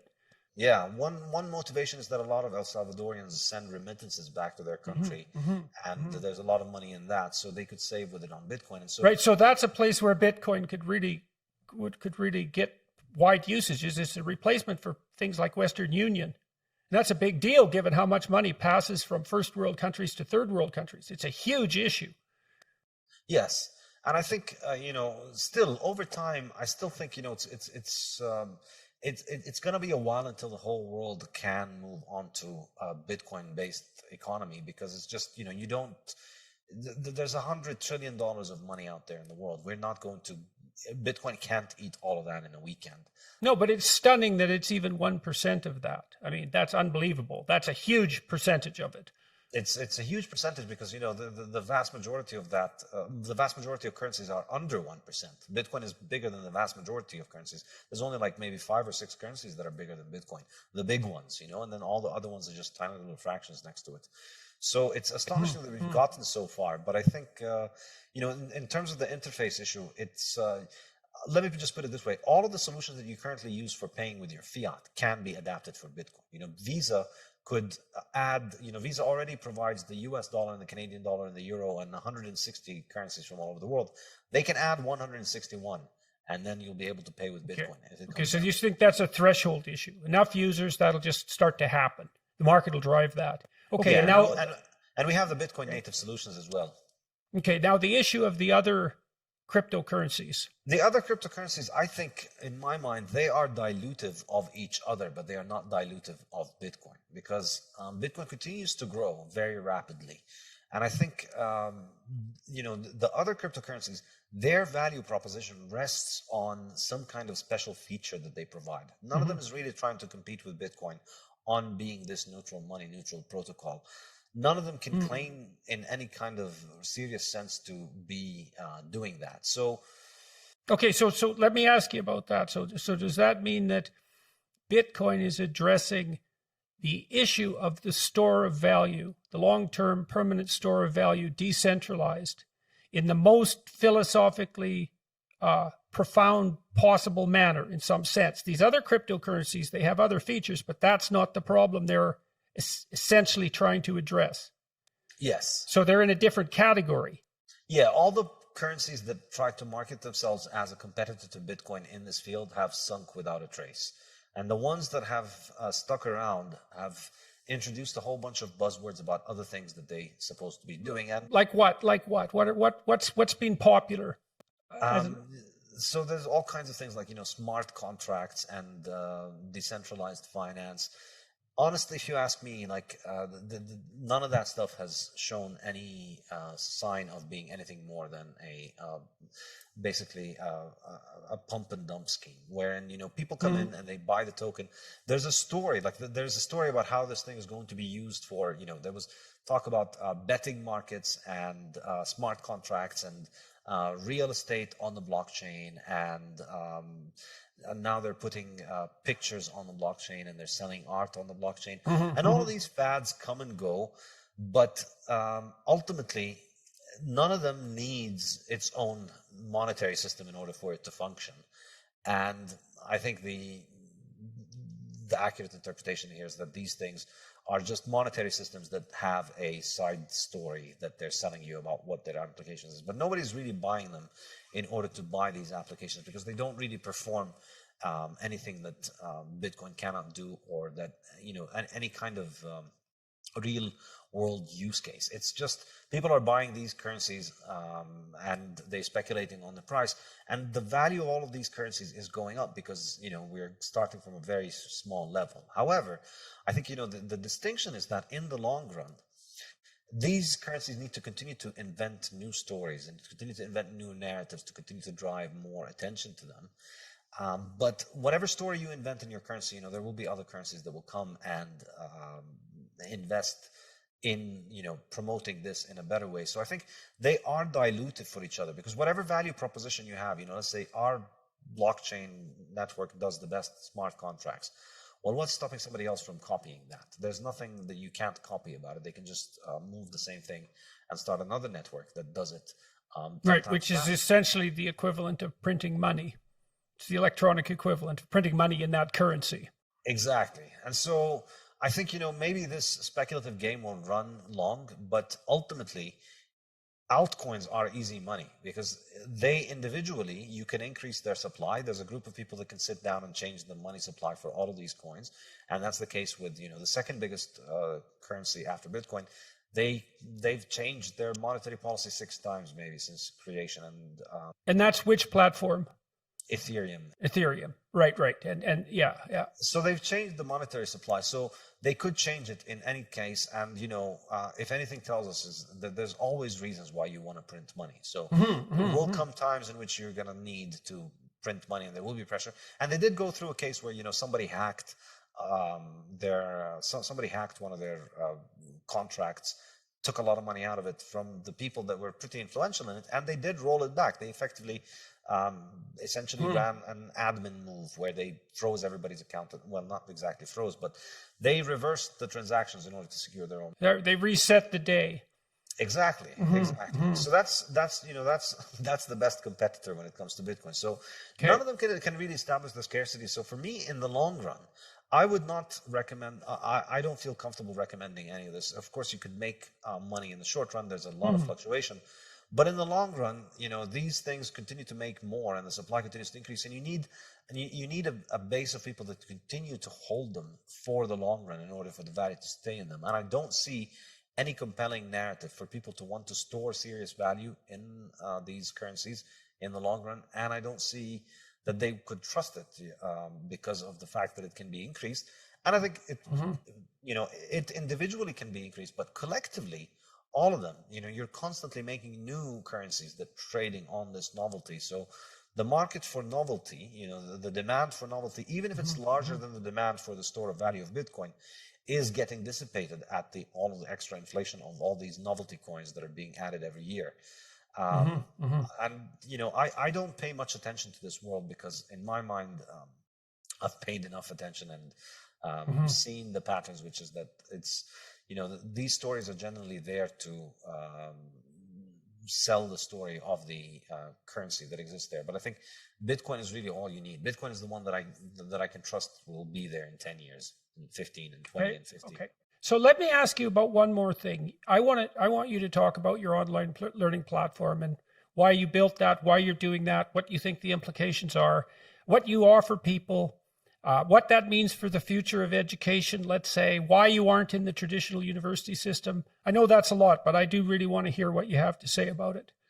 I was in the traditional university system, but, the internet changes everything. And toward the time when I started learning about Bitcoin, it really changed the way that I think about the world and gave me an understanding of the power of technology and the power of innovation and the power of the internet. And I started realizing just the limitation of the physical university model, which is you're stuck in a small classroom with students. Many of them are there just because they want the credentials, not for the actual learning. And the economics of it are not very good because, the students pay a lot of money and the professors don't get paid a lot of money. And then a lot of money gets lost in the middle in the gigantic bureaucracy. Which expands way faster than the faculty and continually undermines the power of the faculty with the faculty's own, they're concentrating on the research and they're politically naive and their power gets inflated away to a tremendous degree every year. I've warned my colleagues about this sort of thing continually when I was a faculty member, and they never paid attention. I said, you just have no idea what you're giving away. And well, okay. So, and I've had the same experience as you, I think. I mean, I've had a lot of health problems recently, but I was thinking about going back to the university. I've resigned from the University of Toronto. My original position, I'm a professor emeritus now, but I thought, if I'm well enough to go back to the university and teach, I'm well enough to teach on the net. And if I teach on the net, I can talk to people like you every day. I never have to teach the same course twice. I can learn while I'm teaching. And I can teach to like 500,000 to 1 million people continually. So why in the world, with no administrative overhead whatsoever, direct to consumer? Exactly. So that was really it. And for me, I think the most frustrating part of academia is the peer-reviewed journal nonsense. It's just an enormously frustrating ritual where you need... the grant writing system is worse. Yeah, well, in my defense, I never went that far. I could never get myself to write. Well, the typical researcher in the United States in particular, you get big grants in the US, but they're impossible to get. Whereas in Canada, you get small grants. And if you do a grant proposal properly, you probably get a grant, small. But in the States, the typical scientist spends 40% of his or her time writing grant proposals. And that is not what they're good at. Like, that's not the same as being an entrepreneurial researcher. It isn't the same skill set at all. Yeah, and then you don't get the grants. Yeah, and in particular, teaching is massively, massively undervalued in the modern university. Your university hires you mostly for how many publications you can get. No. Now it hires you mostly for the quality of your diversity statement. No, I'm not kidding. This is really happening in California. God, no, but not research now. It's literally the case that in the UC systems, the diversity statement, which is just something that crept in, say, 5-6 years ago, you have to provide a diversity statement along with your research statement, that has more weight with regards to the hiring procedure than the research history and teaching. Well, it's like, who cares about the damn undergraduates, right? So yeah. Yeah, Fiat education is another chapter in the Fiat Standard where, I take my experience from the university world where essentially, again, it's the same story. The financing doesn't come from the customers. For the students, whether it's at the university or school level, it comes from above. And so the bureaucracy is optimized for sucking more money from above. And it essentially uses the students as the props to do that. In fact, universities get a lot of money, a lot more money from governments, directly or indirectly. Governments subsidize the loans for the students, so even student money is effectively government money. And so they're optimized and focusing on kissing the hand that feeds them, and that's why the university is becoming so politicized. It's also part of Fiat disease. Mm-hmm. It's not the case when it's not how universities functioned under the gold standard. They had far more integrity because the money had integrity, and so the only way that you could get your university to have money was to teach people useful things so that they would be happy and they would tell their friends to go to that university and they would donate money. But this kind of cycle is breaking now, and that's why we see so many. God, even the Economist, miracle of miracles, has published articles in the last month pointing out that the politicization of the university campus, which is something that I've been observing for like 20 years and have been warning people about, is having these massive downstream consequences throughout society. It's like, and that's definitely the case. And so why is that politicization occurring? So exactly. And so for me, I wanted to just, it was like, Bitcoin, like Uber, it's sidestep the entire monster and figure out what is the essence of what it is that I'm good at. I like to teach. I enjoy teaching. So I'm going to build a website, and I'm going to, writing the Bitcoin Standard was what allowed me the courage to take this move, and I regret not doing it earlier. But once I had a little bit of a global audience that I could follow, I could teach many more students that I could teach in a physical classroom. Mm-hmm. Were much more interested. And, this is what I learned from Austrian economics. You want to follow the place where you're able to create more value. That's what you need to follow. So people seem to like what I was doing online. And so I thought I'm going to try and figure it out. So how long has this been? Yeah. How long has it been in operation? That's Saifedean.com. Saifedean.com. Yeah, it's 2 years now. I've had it running for, just turned 2 years. A couple of weeks ago. I didn't make a big deal. Well, congratulations. So tell me, like, what size audience are you serving? How is it growing? What have you learned? How are you generating revenue? The first couple of years I've focused on building rather than getting a bigger audience. I've made it a little bit more, it's mainly focused on, my audience on Twitter. They're the ones who sign up. I haven't promoted it widely. I haven't done any advertisement. I haven't raised funds. I've been focused for the first couple of years on just learning how to do the courses online and to putting the courses online and focusing on the topic itself, how to make an actual online course rather than marketing this and growing it, and also writing my 2 books. So it's like the platform for me to intellectually stimulate myself and discuss things with students as I write the book. It was enormously valuable for me to writing the book. And it's, I remember in the university, the teaching process is something that gives you the ideas for writing. And I wanted to make sure that I had that as I left the university. I didn't want to just write. I wanted to have seminars where I discuss things. So I have 2 live seminars every week with members of Saifedean.com. Twice a week, we get together and we discuss my books, my work, my courses, Bitcoin in general, Austrian economics, and all kinds of other issues. And so now it's a little bit, it's being done on a smaller scale as I was focusing on the courses and the books. The plan is, starting next year, I'm going to start hopefully expanding the operation as I have my books completed and my next 2 books. I'm also writing an economics textbook as well.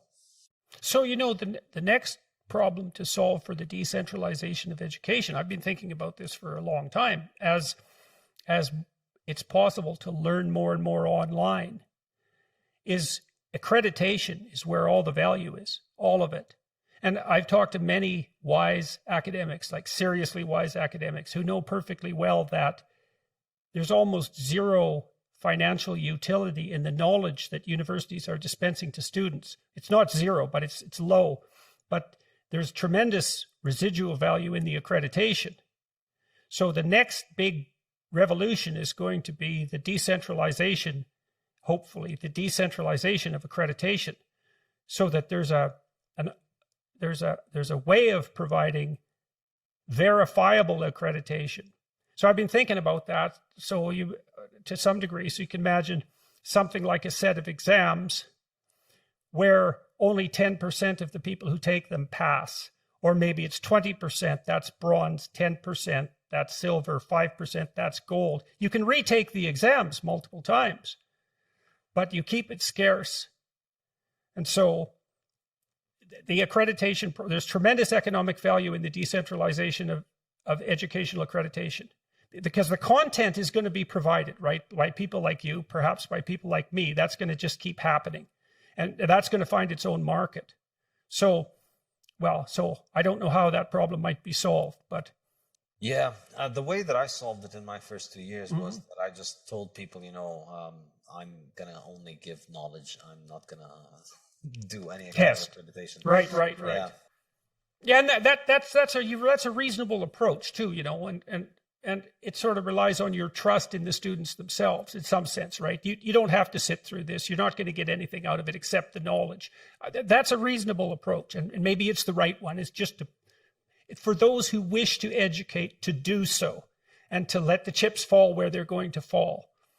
And also, I think, there are some downsides to testing, that you have to kind of formulate the education in a way that is amenable for testing, and that can corrupt the system. Exactly. And I kind of it's like predicting the future. right? It's the same problem. It's like, which part of the knowledge that you've learned is relevant, and can we and so there's the hypothesis that we can formalize that. Now, you might be able to do it in some ways because maybe you can test something like literacy, right? Because that's a broad scale skill that's useful across multiple domains. And so maybe there's a role there for testing to specify level of skill. But it gets much more difficult in other areas. So that's partly why the accreditation problem is a real tough one to solve, to do it properly. I don't know. I go back and forth on whether accreditation really is such a big deal, or whether the whole issue of accreditation is going to be devalued over time. Because yeah.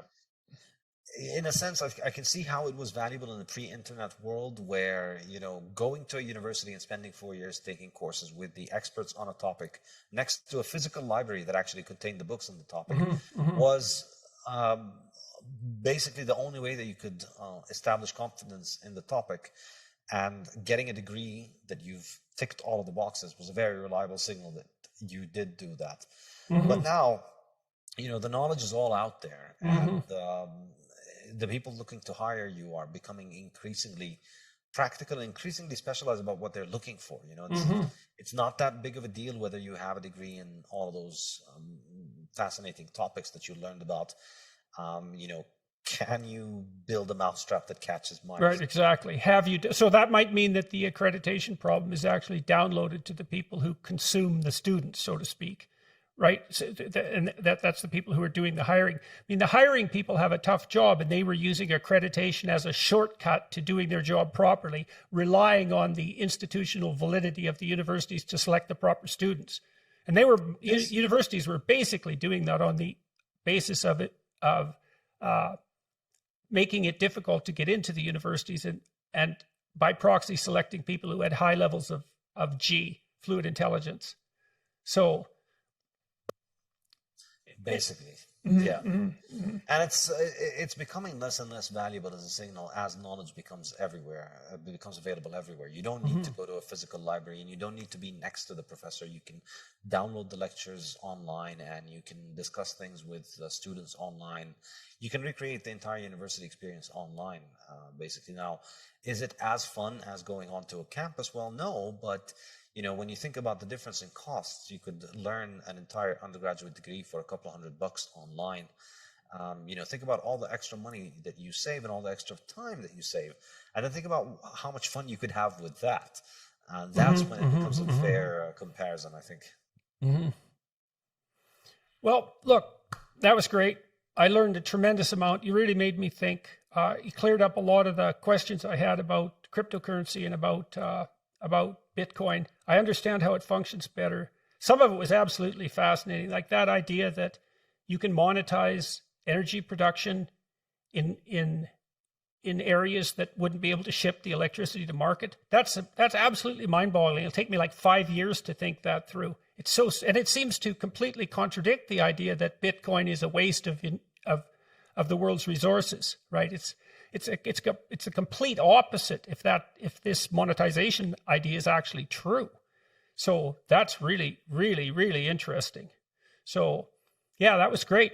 I'd like to talk to you again at some point. So we'll see how people respond to this and what sort of questions they have and what sort of things they might like us to discuss. But I really enjoyed the conversation. So thanks a lot for all that. And good luck with your book, your new book. So that new book, so everyone remembers, the two books are the Bitcoin Standard and the Fiat Standard. And you're going to learn a lot by reading those books, an awful lot. I learned a lot about the Austrian School of Economics too, and about its fundamental philosophical differences. And that was really useful to me as well. So lots of pieces fell into place. The sign of a good conversation when that happens. So thank you very much. It was an absolute pleasure as well. I enjoyed talking to you very much, and I hope we do it again.